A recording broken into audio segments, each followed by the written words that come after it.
Welcome to the Chris Spangle Show. Thank you so much for joining me here today. We're going to have a lively discussion, a fun discussion. I think you as a listener, to those of you here listening to the program, you'll be challenged, which is exactly what I like.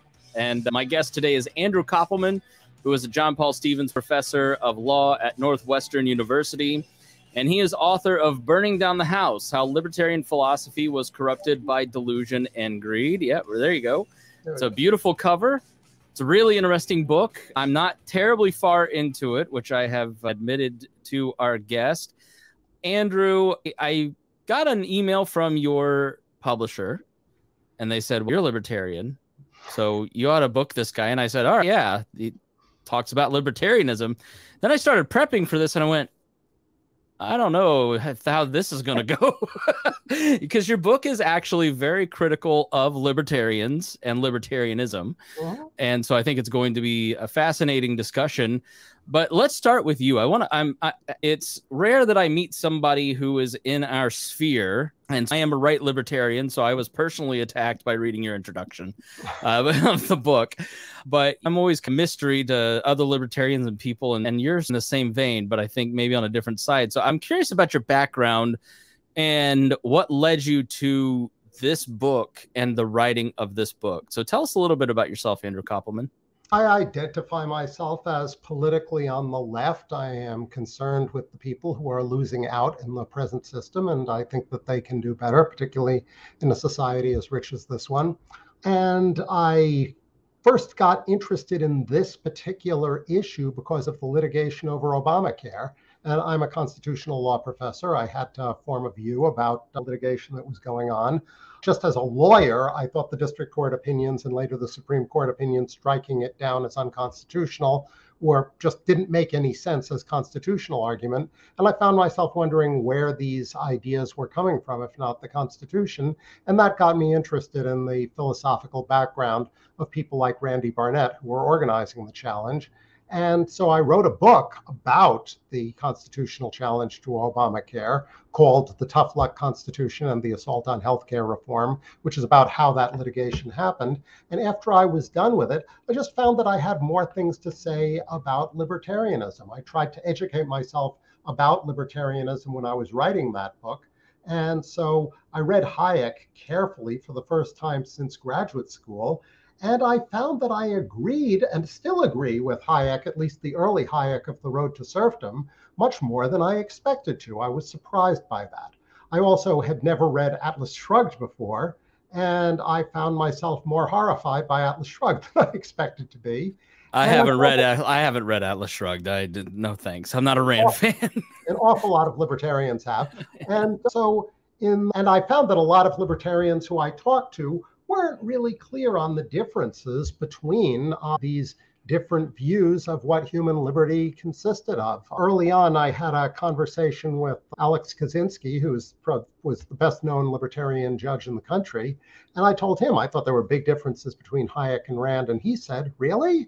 I hadn't thought about that. And I thought, well, if he hasn't thought about it, maybe I've come up with something new that's worth saying. It started out as an essay and became this book. And I say, in this book, I end up being a big fan of the early Hayek. And I think that the people who despise him on the left and the people who admire him on the right haven't really focused on what he's saying and what he's not saying in The Road to Serfdom. So I actually regard myself as a friend of Hayek. Yeah, a funny thing happened on the road to serfdom for you. You became somewhat of a believer in free markets. Just for people who don't know who Friedrich Hayek is, can you give us a little bit of a background? You do a beautiful job and a very fair summary of it in the book, but just for listeners so they understand who we're talking about, in case they don't know, who is he? So Friedrich Hayek is an economist. He grew up in Vienna in Austria, and by the 1930s, he was a professor at the London School of Economics. And this was a time in the 1930s where there was a broad agreement that the economy in France and in England and in the United States were all terrible. The world's most admired economic managers were Joseph Stalin and Adolf Hitler, because those were the ones who turned their economies round. And so there was a general agreement, we've got to have a planned economy. We don't like the dictators and their methods, but that's what we've got to do. And Hayek thought that this was completely wrong. And he thought that they were recapitulating arguments about socialism that had happened in Austria in the late 1800s that the English-speaking world didn't know about. And so he wrote The Road to Serfdom, which was published in 1944, basically against the program of the British Labour Party, which wanted to nationalize everything, all of the major means of production, because they thought that was the path to prosperity. And Hayek's argument in The Road to Serfdom was that central direction of the economy was going to be wasteful and it was going to be tyrannical. It wasn't going to deploy resources in an intelligent way, and it was going to centralize power in a scary way. And I think that he was right about both of those things. He did not say that there has to be a minimal state. He did say that markets weren't going to do a good job of dealing with external effects of individual transactions like pollution, or activities that have positive externalities, such as giving education to poor kids. It turns out you add a lot of value to the world if you give poor kids an education, but you got to tax people in order to raise the money to do that. But the taxing is worth it because it makes the whole society richer. And so what you end up with in the argument of The Road to Serfdom, as I read it, is essentially welfare state capitalism. You have a big, robust free market. You've got intense competition. You have enormous inequalities of wealth because that's what a free market produces. But at the same time, you look after the people on the bottom, the people who suffer unexpected accidents, the people who suffer disease, and you make sure that the losers are not too badly off. That's essentially the formula that comes out of The Road to Serfdom. And I think it's quite attractive. And I think that there are people on the left who don't really understand that. People who are fans of Marx really don't understand that the whole idea of socialist central planning was refuted in the socialist calculation debate in Austria in the 1880s and 1890s, and people haven't gotten that news. And Hayek does, I think, the valuable work of giving people that news. But all of this is very result-oriented. It's about what is actually going to produce prosperity and avoid tyranny. It's not rights-based. Hayek wasn't very good about thinking about rights. And so there's another kind of libertarianism that's more rights-based that I take up in the later chapters. We've really been talking about chapter 1. Yeah, Murray Rothbard in which book is it? It's every book he ever wrote. Yeah, in the it's not Conceived in Liberty. Liberty and For a New Liberty. Yeah, For a New Liberty. He talks about the distinction between the utilitarian libertarian, which you were just talking about, and the moral libertarian. And I think you have in the libertarian movement, especially predominantly right now, it is much more predominantly than it was even a decade ago, the moral libertarian that taxation is theft and anything the government does is immoral. And we're going to take that to the extreme. You really take that to task and have some affinity, maybe more for I don't want to besmirch Cato, but Cato has a little bit more of that utilitarianism. What's the outcome of this? And so if this program works, then don't worry about it as much as this program that doesn't work. You seem to have you just don't seem to cotton to the moral libertarian as much.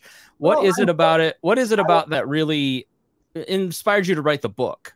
What I try to say in chapter 2 is that if we're going to think about rights-based thinking in libertarianism really comes out of a book written by John Locke in the 1680s called Two Treatises on Government, where his argument is that we enter into a social contract in order to protect our persons and property, and so government is there for that purpose. And Rothbard, quite consciously, is adapting Locke's argument to say that's what the purpose of government is, then government is defeating its purpose when it, for example, raises money by taxation, where you don't get to decide whether to pay your taxes or not. That's theft. That's not a fair social contract. Now, this is bad political philosophy. If you're going to try to think about what a fair social contract is, there are really two reasons for entering into a social contract. One is that consequentialist, it's to your advantage to do it. You want to live in fair terms of cooperation with other people, and social contract is there for mutual advantage. If that's how you're thinking about a social contract, it's actually got to deliver a fair share to everybody, something that you could reasonably agree to. if you are homeless and starving, it's not clear that you have a reason to agree to those terms of cooperation. So that's the problem with the social contract as Rothbard conceives of it. The other approach to the social contract really grows out of the works of Immanuel Kant, is that the idea that you've got an obligation out of respect to other people to enter into a social contract. You've got to bring yourself under a law that applies to everybody else, because it's just not possible to have respectful relations in conditions of anarchy. But if you're going to think about a social contract in that way, that doesn't take you to Rothbard either. Kant thought that you actually have an obligation to create a state precisely because you can't live in respectful relations with conditions of anarchy. So either way, what you end up with, I think, is a social contract in which everybody's got to have some stake that gives them a reason to sign on, or an obligation to sign on, or a prudential reason to sign on. And that really takes you to the political philosopher who libertarians tend to hate, John Rawls, a Harvard philosopher who died a few years ago. And so what I try to do in the book is show how really the logic of Locke's argument doesn't take you to Rothbard or to Robert Nozick. It really takes you to Rawls. And my arguments will persuade you or they won't, but I think that's where just the sequence of reasoning takes you if you're going to be a rigorous reasoner, as libertarians purport to be. Yeah, John Rawls is incredibly influential, and we're all basically, you and I are coming from different angles, but we're under the umbrella of liberalism. Although libertarianism is somehow now, thanks to Hans Hermann Hoppe, read him, that'll really blow your mind, about yeah, it's going towards monarchism somehow and rejecting liberalism altogether. But can you talk about John Rawls? Who was he? Why is he influential? And why do you find him to be someone that libertarians ought to listen to despite the surface disagreements? So Rawls is a philosopher working in the social contract tradition. And he starts by asking, if we're going to enter into a social contract, the social contract has to be fair. It can't be contaminated by irrelevant terms. So if we try to decide how things should be distributed in a fair social contract, I can't fairly enter into the social contract by saying, I'm white. White people have always traditionally had more than black people. We want to perpetuate that, so I should get, in a fair social contract, all these privileges because I'm white. You couldn't fairly enter into that social contract because race is morally arbitrary. It's not a good reason for distinguishing among people. Rawls thought there are lots of morally irrelevant things like that. You know, how much wealth you happen to be born with, what advantages you happen to be born with that other people could benefit from, the market value of your talents. All of that is morally arbitrary. So he thought, the question is, if we're going to enter into a fair social contract, suppose you didn't know any of that stuff. You didn't know where you were going to end up in the society. You could end up at the bottom. What kind of terms of cooperation would you agree to? And he thought this could actually justify a lot of inequality, because it might be, given that we know, this is something that he agreed with Hayek about, that a capitalist economy tends to produce a lot of inequality, but it makes people better off, even the people at the bottom, that in a fair social contract, we would agree to those inequalities that benefit the worst off members of society. But that would also mean that if there are inequalities that don't benefit the worst off members of society, so that you could redistribute to take care of the worst off members without having much effect on incentives to produce, that it would be fair to do that because we all produce wealth together. I'm sitting here in this nice office only because somebody who makes less money than I do cleaned this office last night. And so I and that person cooperate in a system of production where it's very hard to tell just what the value is of what each of us contributed. Certainly the market just tells you supply and demand. It tells you what scarcities happen to be there. And so a fair system would apportion the social surplus in a way that gives the worst off members of society a fair share in the value that they helped to produce. All right, so we'll talk about the morality of the social contract in a moment, because I already can hear that in my audience's brain clicking. But how do you determine that value? How do you determine what the value is? Socialists would say we need to, I don't know, have maybe some bureaucracy determine that. Hayek is wild and just saying, let the market decide it completely. What's your standard, and where do you come down on how we determine those values and inequalities and blending that together? I think that it makes absolute sense, for all of the reasons Hayek said, for people's reward to be proportional to the market value of the work that they do. Because you want to have incentives for people to work, to move from work that has less market value to work that has more market value. Work that has more market value, other people are willing to pay more for it, it's probably more valuable. This isn't true of everything. There is some extremely valuable work that has low market value. The home health aides who take care of sick old people, doing enormously important work, making people's last days tolerable. It's humanly enormously important. It's terribly badly paid.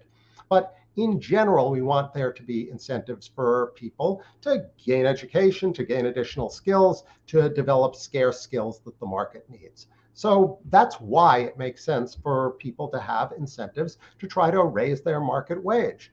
But this is all about incentives. It's not at all about the intrinsic value of what they're producing.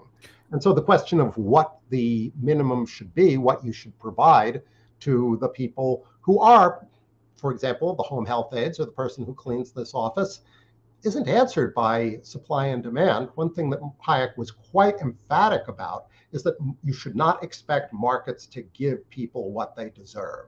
He thought if you come to markets expecting that, you're going to be disappointed and you're going to become a socialist, and we can't have that. Yeah.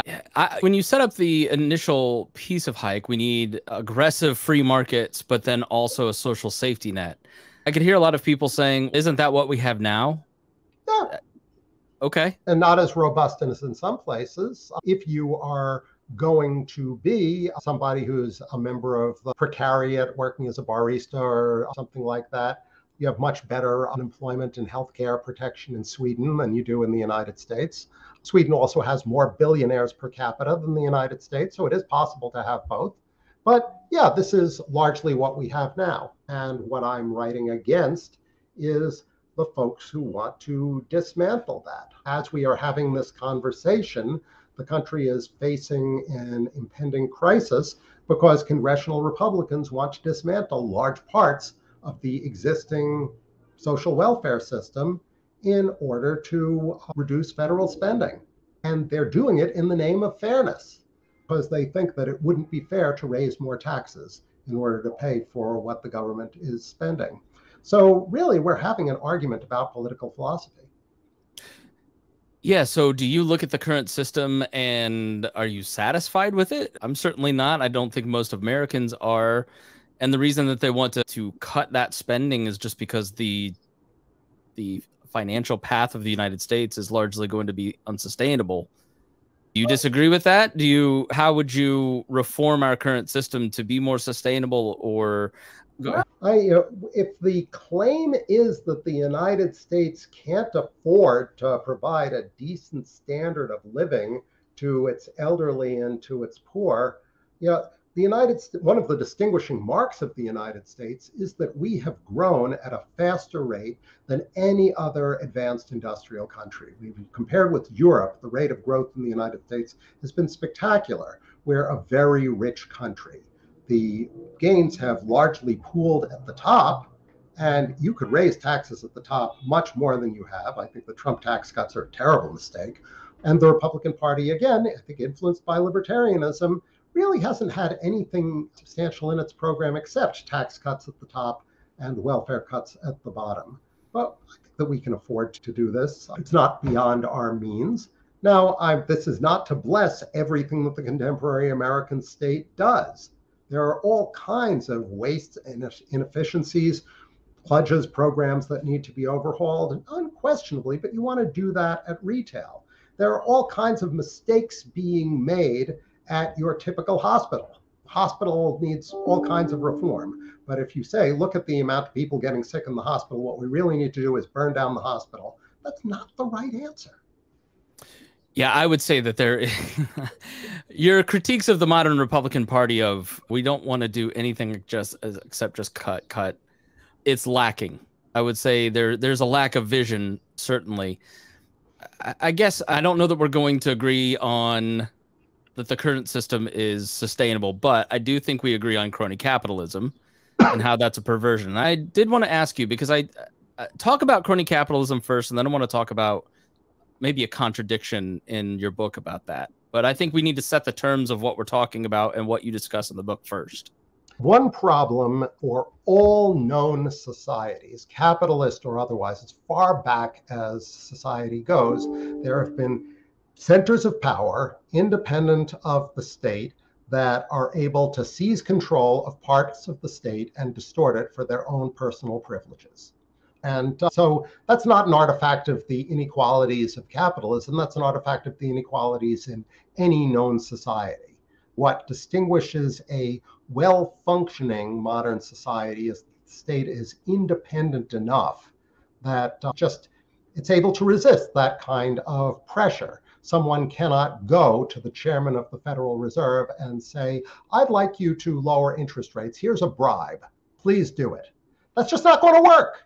In the United States, you actually have a state that's independent of that way. You can't bribe or threaten your typical state official, where in large parts of the world, that's how government is done. But there's still lots of areas of corruption. It's possible to get legislation through that does special favors for special interests, generates a lot of waste. A farm bill every few years is a scandal. Has as its primary function enriching Archer Daniels Midland. Terrible thing, and you need to be able to organize against it. You talk about the Kochs a lot in the book. And another way of corrupting the state is preventing the state from doing things that the state should do.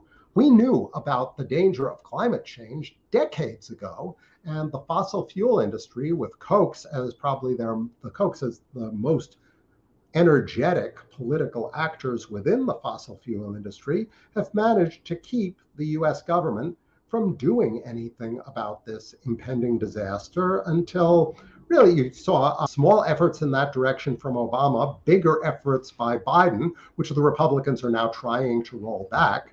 And this is another kind of corruption. Paying the police officer off to look the other way while you hurt somebody is another form of corruption. And that's essentially what pollution is. If I get to poison my neighbors or to ruin the ecology of the planet for my own personal gain, that's another kind of corruption. And it forms an alliance with libertarianism because libertarians are opposed to anything the state does. And so when polluters want to go after the Environmental Protection Agency, they find that they have friends who think that they are upholding their principles. Yeah, you talked about pollution in the introduction, and it's one thing that I've always found lacking. That the lack of addressing pollution, for instance, and those bad actors. Can you talk a little bit about that between Rand and Nozick and Hayek, and just the lack of libertarian response to something like pollution? Obviously, it wasn't maybe the main concern in the 40s and 50s, but it has become more significant. Yeah, Hayek has some offhand remarks about it, saying, of course, pollution is something that the state is going to have to do something about. And this then proceeded to enrage Ayn Rand and Murray Rothbard, who thought that it was giving the state too much power. But really, this is the kind of problem that only the state can address.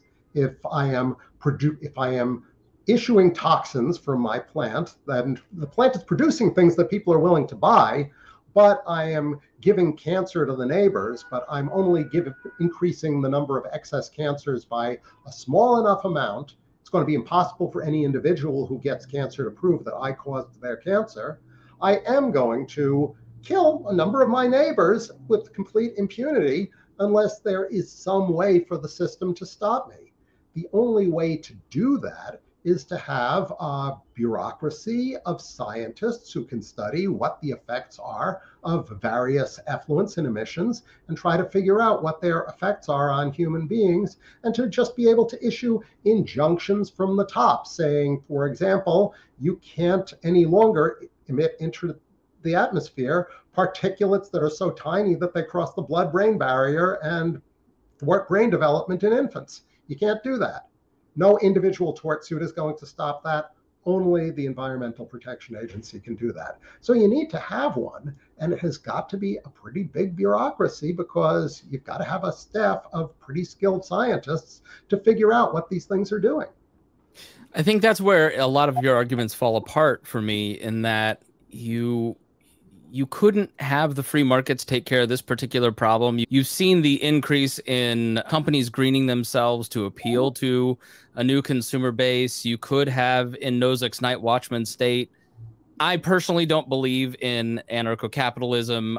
If my private court disagrees with your private court, what are we going to do? So I do think that there has to be some centralization of force, at least under the courts, and you could have courts in this particular situation between a town, a residents of a town versus a company, determine.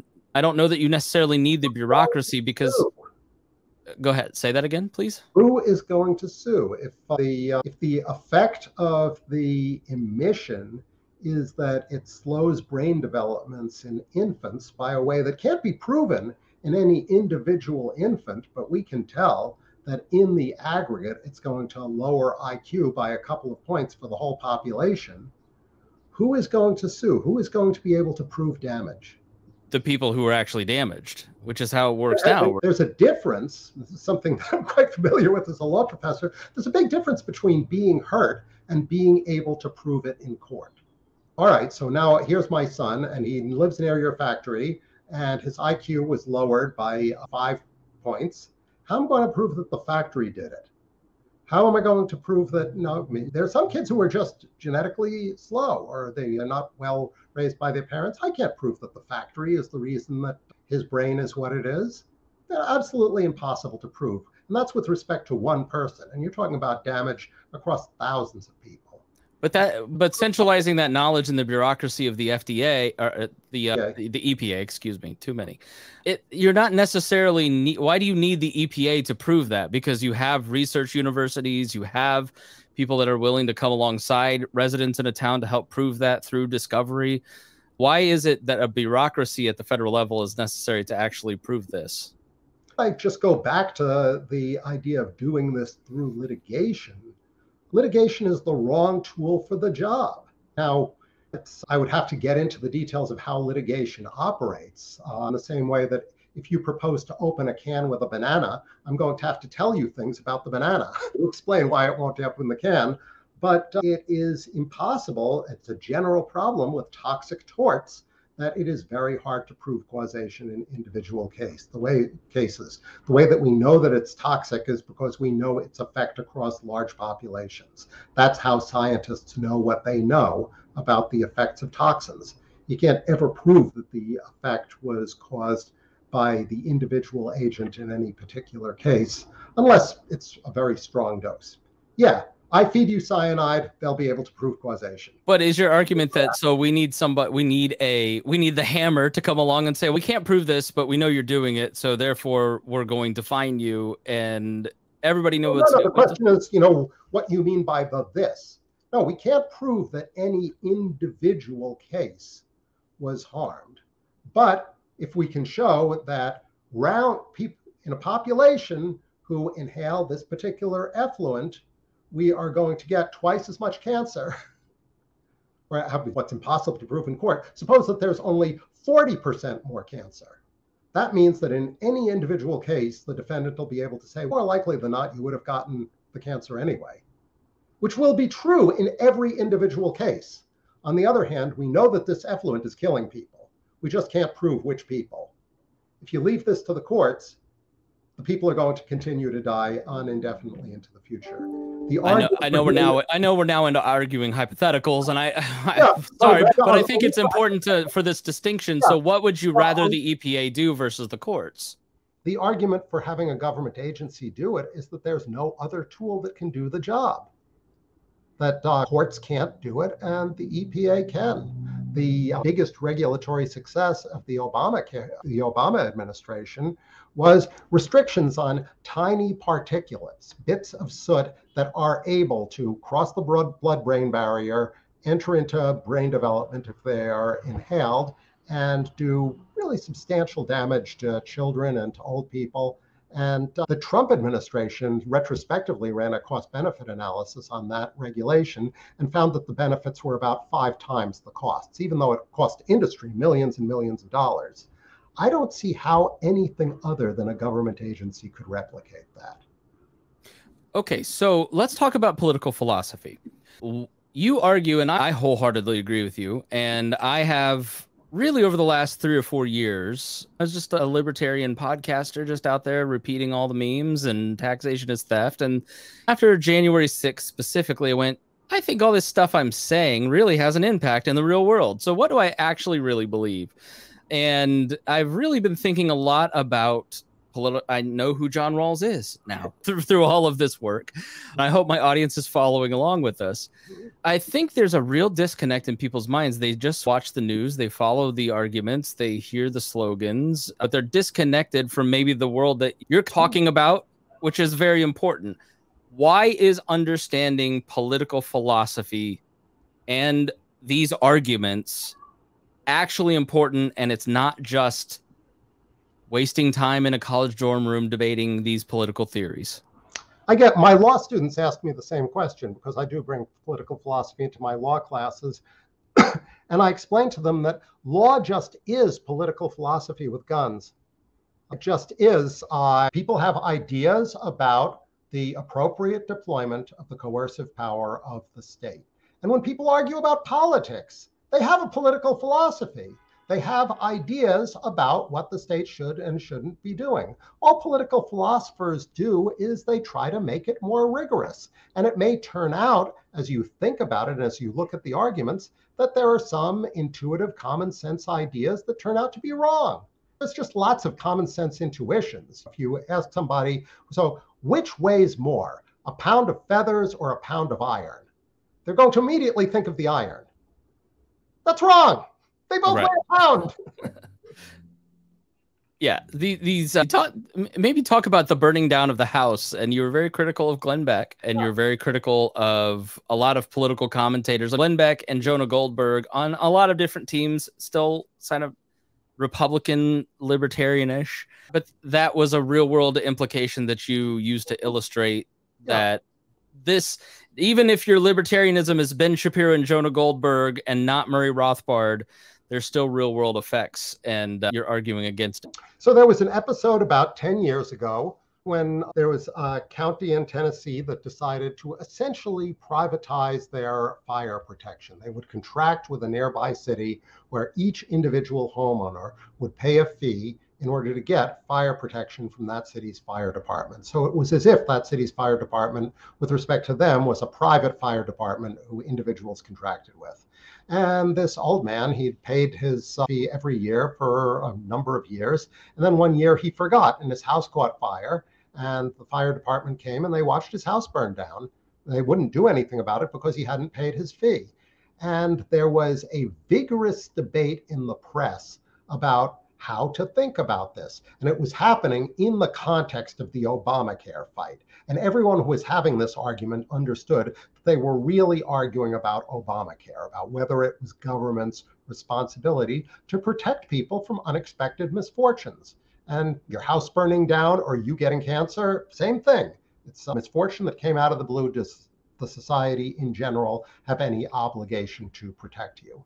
And there were some commentators, Glenn Beck among them, who said, no, the fire department did the right thing. We're going to have more of this in the country because people have got to learn to take more responsibility. And there were people on the left who glommed onto it, who said, look, this is the true face of capitalism. Everybody's on their own. This is cruel. This is inhuman. We need a society that's devoted to people and not profits.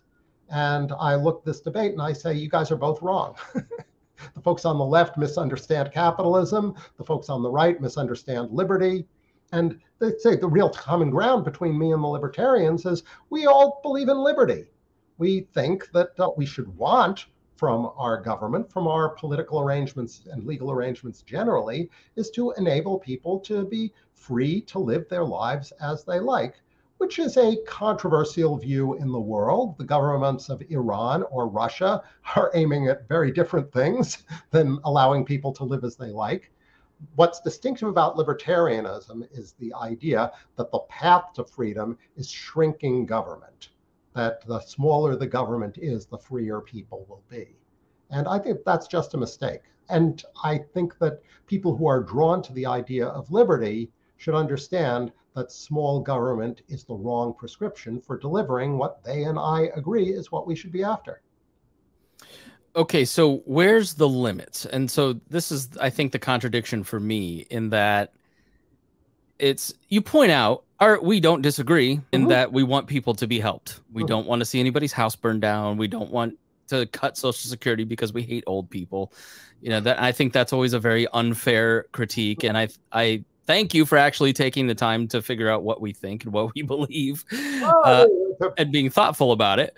Rothbard wants to privatize everything, but go on. There's a couple quotes in here that I did pull. Libertarianism comes in flavors, some more bitter than others. And that was one that I pulled out. Yeah, I think there is definitely you talk about the principled ideologues versus the predators who want to hurt people without interference from the police. I think that's a definite distinction that has grown in the libertarian movement over the last couple years since the pandemic. But where do you find the limits? If individualism is not the foundation, if private property is not the foundation, if free markets can free us, and you're not that uncomfortable with inequalities, but we need to take care of people, like who gets to make these decisions? Who gets to? Aren't you violating Hayek's knowledge principle, which you articulate very well, so I know you understand it? When it comes to making these decisions about how much I must be forced to participate in the social contract, who's determining that? And how do you differ in your view than maybe what we have now? Or go ahead.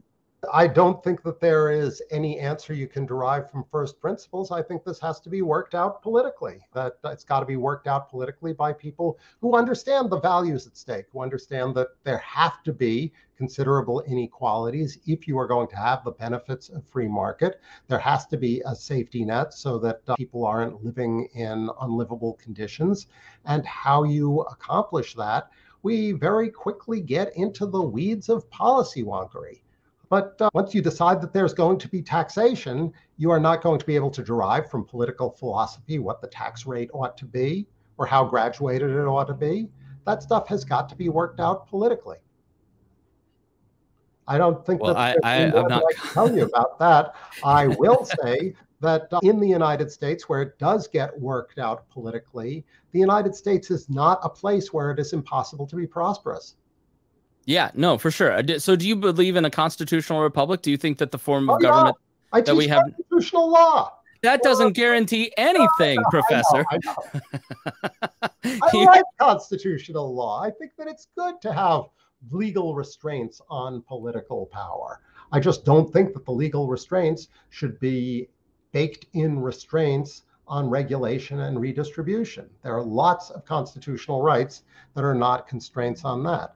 The constraints on regulation and redistribution are consequentialist, and figuring them out is a local matter. We've got to look at each particular scheme of regulation and whether it's justified or not.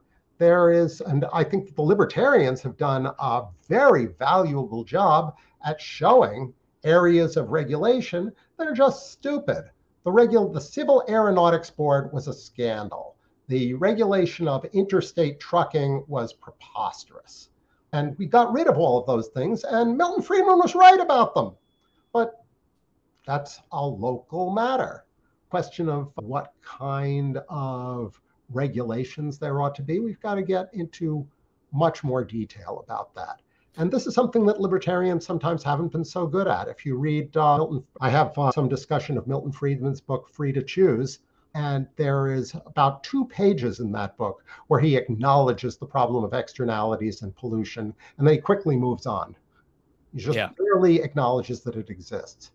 But then you could come away from that book with the impression that government isn't doing anything useful at all with respect to pollution, and that's just wrong.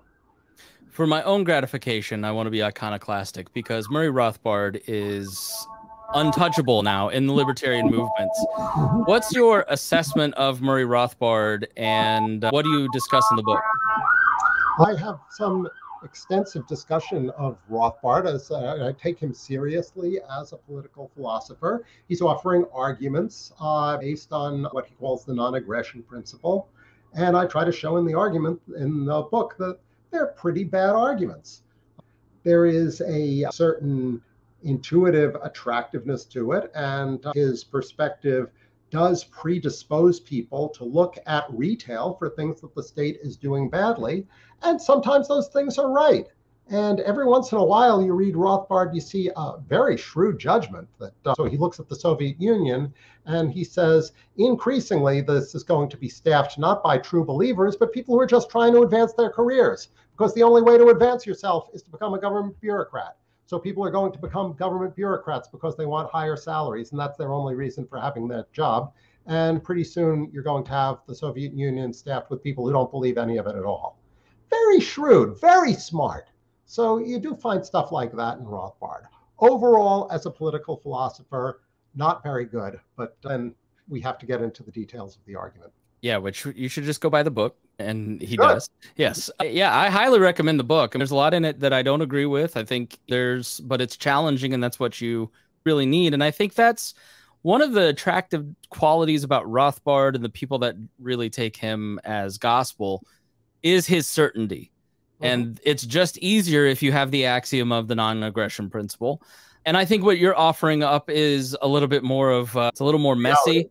Yeah, reality, a lot more chaotic, a lot less clean. There's the same kind of certainty in Ayn Rand. And I am reminded of Ambrose Bierce's definition of the word confident.